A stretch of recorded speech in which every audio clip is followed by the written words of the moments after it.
The night had reached its deepest point.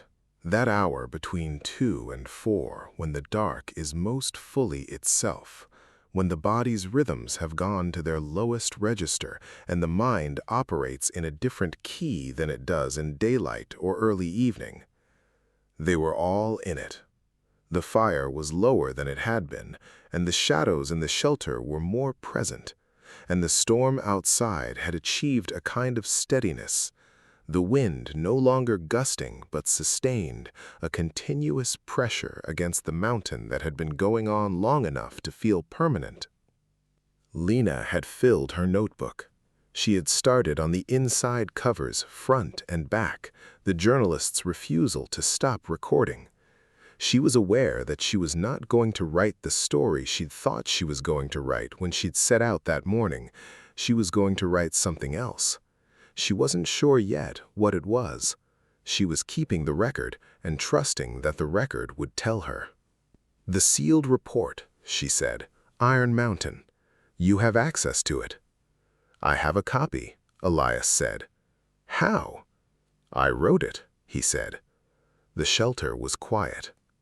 "You were on the rescue crew," Marcus said. "I was the rescue crew," Elias said. "It was March. We were short-staffed. I went alone." Priya said, "You found him alone." "I found him alone," Elias said. "And I sat with him alone while he told me what he'd seen, and I wrote the report alone afterward, and I sealed it alone." He paused. "And I've been alone with it since." He looked around at the 5 of them. "Until tonight," he said. His name was Gerald Watts, and he was 64 years old, and he had been found on Iron Mountain Road, the gravel Forest Service road that runs along the Iron Mountain Ridge in the eastern part of the district, on a Thursday morning in March, by a woman driving to a trailhead who had seen him lying in the road and called it in. He was alive when she found him, and alive when I got there 20 minutes later, and alive for the 3 hours after that, though alive is doing a lot of work in that sentence, and I want to be honest about what I mean by it. He had been outside overnight in March, at elevation in the Virginia highlands, with inadequate clothing for the conditions. He was wearing work clothes, the clothes of a man who had driven somewhere and gotten out of his vehicle for a purpose, not the clothes of someone who had intended to be in the mountains overnight in March. He was hypothermic. He had a broken ankle, which he had been walking on, which told me something about the state he'd been in when he started walking. He had lacerations on his hands and forearms, consistent with moving through dense vegetation at speed, without attention to what the vegetation was doing to him. He was conscious. This was the thing that mattered most in the first minutes. He was conscious, and he was talking. And what he was talking about was not his injuries, or the cold, or where he'd left his truck. He was talking about what he'd seen. I stabilized him as best I could with what I had: emergency blanket, the heat packs for my pack, the basic field medicine that 32 years had made automatic, and I called for the county ambulance, and I sat with him in the road, and I listened to him talk, because he was going to talk regardless of whether I listened, and because some part of me understood in those first minutes that what he was saying was going to be important. He had been on the Iron Mountain Ridge the previous evening. He had driven up the Forest Service road. His truck was found later, parked at a pullout about 2 miles from where I found him, and he had gone into the forest above the road. He told me why, though the telling of it was not linear, the way the telling of things is not linear when you are hypothermic and in pain and have been alone with something for 12 hours. He was a birder, had been for 30 years. He had a specific target, a species he'd been trying to document in this district for 2 seasons, a bird that had been reported but not confirmed in this section of the highlands. He had a tip from another birder that the Iron Mountain Ridge above the road was a likely location. He'd driven up after work on Wednesday, planned a quick evening survey, planned to be home by 9. He went into the forest above the road at approximately 5:30 in the afternoon. What happened to him in that forest, I am going to tell you in the order he told it to me, which is the order it happened, which is the order that makes the most sense, even when none of it makes sense. He was in the forest for approximately 30 minutes, moving along the ridge toward the area he'd identified as likely habitat, when he became aware that something was moving parallel to him. Not behind him, beside him, in the timber to his right, maintaining pace. He described this in the specific language of a man who had spent 30 years in the woods and knew the difference between the ambient movement of a forest and deliberate parallel tracking. He had been tracked by animals before, bear, coyote, the occasional curious deer, and he knew what it felt like. And this was what it felt like, except for the way it felt, which was different. He said it felt intentional in a way that animals don't feel intentional. He said it felt like it had a plan. He stopped. The parallel movement stopped. He walked. It walked. He tried 3 direction changes, the standard response to feeling tracked, the way you confirm whether something is following you specifically or just moving through the same landscape, and all 3 times the movement adjusted to match his new bearing. It was following him, specifically. He turned toward it, moved toward it into the timber to his right, the direction the sound was coming from. The movement stopped immediately. He moved further in. Nothing. No sound, no movement, no disturbance of the undergrowth that would indicate a large animal retreating. Silence. He went back to his original course. Before he had taken 10 steps, the parallel movement resumed. He did this 3 more times, turned toward it, the movement stopped, returned to his course, the movement resumed. Each time he turned toward it and pushed into the timber, he found nothing. Each time he returned to his course, it was there again before he'd taken 10 steps, as if it hadn't retreated but had simply become invisible to him while he was looking for it, and resumed when he stopped. He decided to continue his survey. He was a man who had been in these forests for 30 years and who had a specific purpose and who was not, by his own account, easily frightened. He noted the parallel movement and continued north along the ridge. The movement continued with him for another 40 minutes, and then, as he was reaching the area he'd identified as likely habitat, a section of the ridge where the canopy opened and the vegetation changed character, the transition zone that certain species favored, it stopped. He stopped. He waited. Nothing.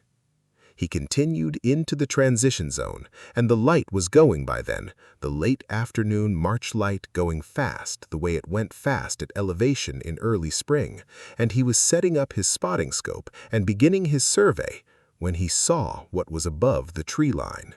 He described what he saw 5 times during the 3 hours I sat with him.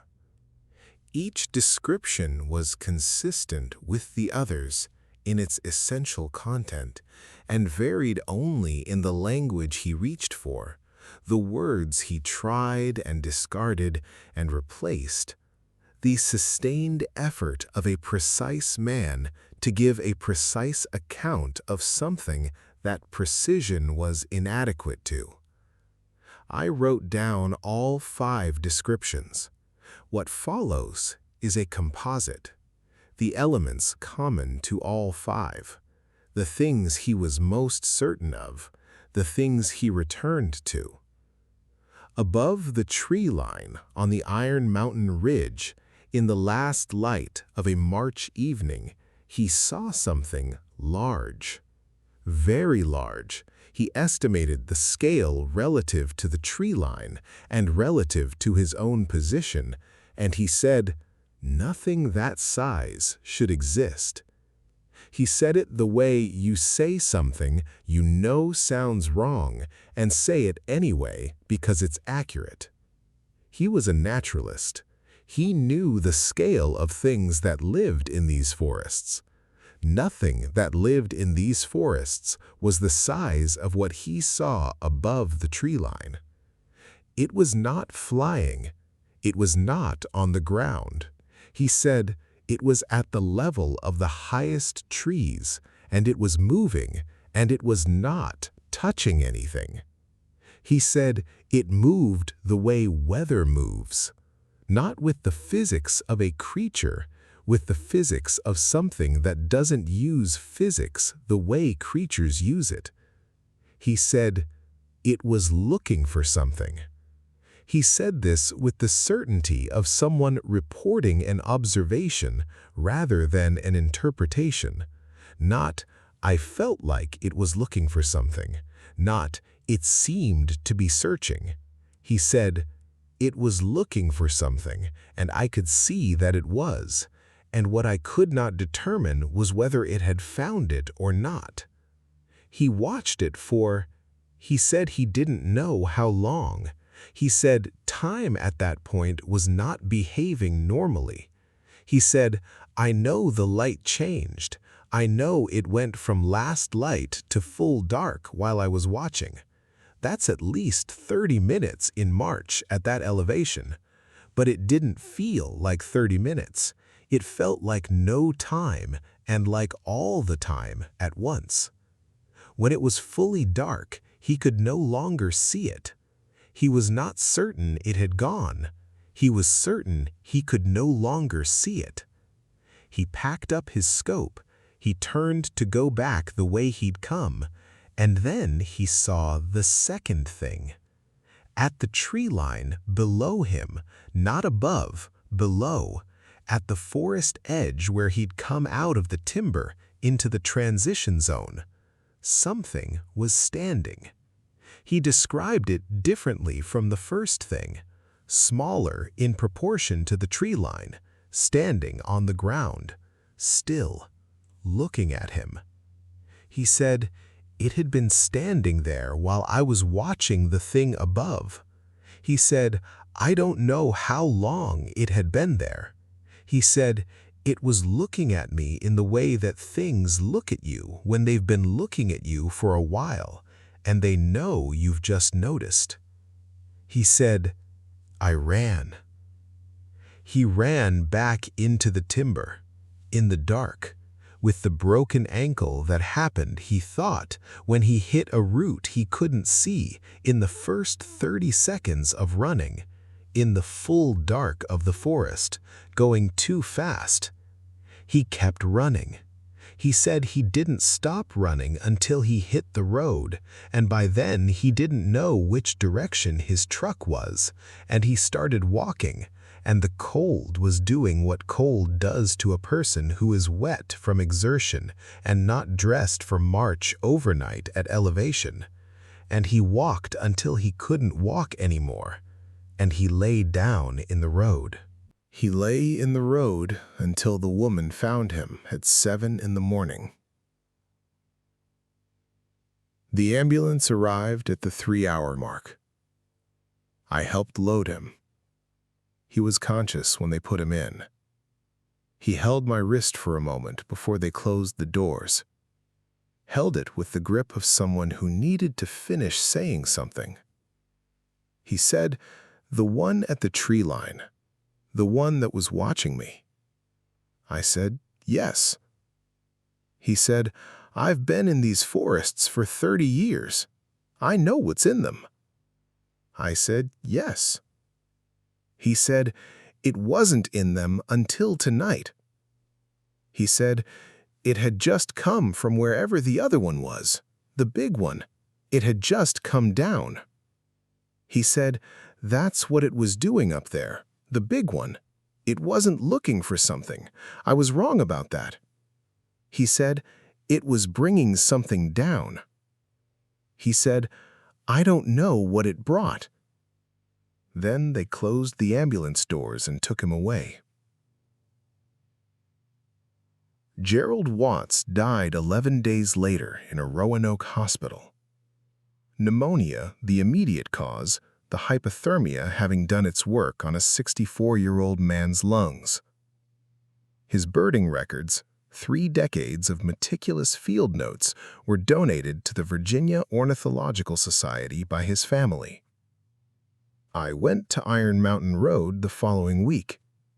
I walked the road to the pullout where his truck had been, and I went up into the forest. I walked the ridge. I found the transition zone he'd described. It was exactly as he would have described it. The canopy opening, the vegetation changing. The spot where a birder would have set up a scope for an evening survey.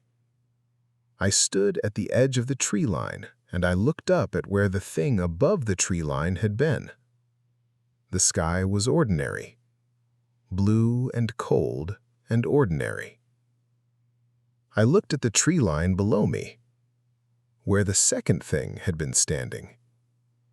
I looked at it for a long time. I said, "What did you bring down?" The tree line was the tree line. The forest was the forest. The cold March wind came along the ridge. Then I wrote the report. I wrote it as accurately as I could. Gerald Watts' account, his condition, his injuries, the timeline, the sequence of events. I wrote the account of what he'd seen in his own language, the 5 descriptions he'd given me, the composite of them. I wrote what he'd said at the end, holding my wrist. It was bringing something down. And then I sealed the report. Not to protect myself, not to protect the district. I sealed it because what a dying man told me in a road in March deserved to be kept intact, kept whole, kept in the form he gave it before anyone else's understanding of what was possible or impossible could reach it and change its shape. I sealed it, and I filed it, and it has been sealed for 19 years. I've thought about his last words for 19 years. It was bringing something down. I've thought about what was brought and where it went, and whether the transition zone on the Iron Mountain Ridge is the same as it was before that March evening, or whether it is different now, in a way that a standard naturalist's assessment wouldn't detect. I've thought about the thing at the tree line that had been watching him while he watched the thing above. I've thought about what it means for something to come down from somewhere else and stand at the forest edge and watch a 64-year-old birder who had been in these forests for 30 years discover, in the last good evening of his life, that something he didn't know about had arrived. I've thought about what he said. It wasn't in them until tonight. I've been on Iron Mountain Road many times since that March evening. I've been on the ridge. I've been in the transition zone. I've stood at the tree line and looked up at the sky and asked my question and gotten the answer the sky always gives, which is no answer, which is itself an answer of a kind. What I can tell you is this. The Iron Mountain Ridge is different now than it was in the years before Gerald Watts' last evening survey. Not dramatically different, not in any way that a routine naturalist's assessment would document, but different in the specific way that a place is different when something has taken up residence in it that wasn't there before. Something came down that evening. It is here now. In these mountains, in this district, in whatever the transition zone on Iron Mountain Ridge has become. I don't know what it is. I don't know what was brought and what the bringing meant.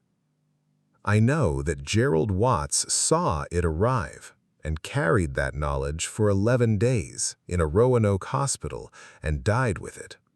And I have carried it for 19 years. And tonight, I am giving it to the 5 of you, because the night is almost done, and there is one more story, and then it will be dawn, and you will walk out of here with what you've been given. And I need someone else to carry it. I have been carrying it for a long time. The shelter had reached its deepest quiet of the night, not the silence of people processing, the silence of people who had arrived somewhere and were standing in it, looking around at where they were. The fire was very low.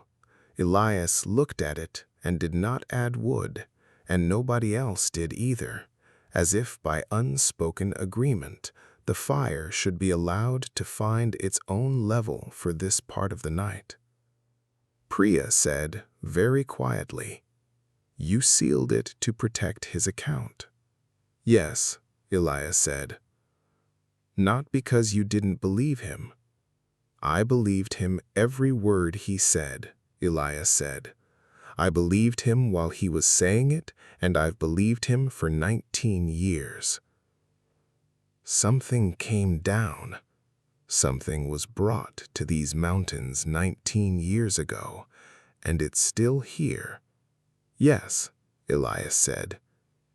"The things the other stories are about," Sam said slowly. "The watcher in the hollow, the woman in the creek, the map, the figures, Carrie Voss and whatever wore her down the mountain, the fire talkers, Buzzard Rock." He looked at Elias. "Are they connected to what was brought?" Elias looked at him for a long time, the look of someone deciding how much of a question to answer. "I don't know," he said. "These mountains held things before Gerald Watts's last evening. They've held things since before any of the stories I've told tonight. What was brought, whether it's part of what was here or something additional, I don't know." "But you think it's additional," Marcus said, not a question. Elias was quiet for a moment. "I think," he said carefully, "that these mountains are not the same mountains they were when I came to them 32 years ago. I think they are more fully occupied than they were. I think the occupation has been gradual. I think some of it predates me entirely, and some of it has happened in my time here." He paused. "And I think one specific thing arrived on an Iron Mountain ridge in March 19 years ago, and I think it is still here." "What does it want?" Greta said. Elias looked at her. He had the expression of someone who has arrived at the last question before the last story and knows it. "That," he said, "is what the 9th story is about." He looked at each of them in the way he'd been looking at each of them across the whole long night, the reading look, the full attention look, the look of someone who has been doing one thing all night while appearing to do another. The 9th story happened here, on this mountain, 30 years ago. A pause. In this shelter. Nobody moved. "And after the 9th story," he said, "comes the 10th. He reached forward and added wood to the fire, the last addition of the night, one piece placed with the same precision as every piece before it. The flame caught and came up, and the shelter was warm again. And outside, Whitetop Mountain held the storm, and the storm was beginning, just barely, to change quality. The faintest suggestion of lightning at the edges of the dark. Not dawn yet, but the promise of it." "The 9th story," Marcus said. Elias nodded and told it.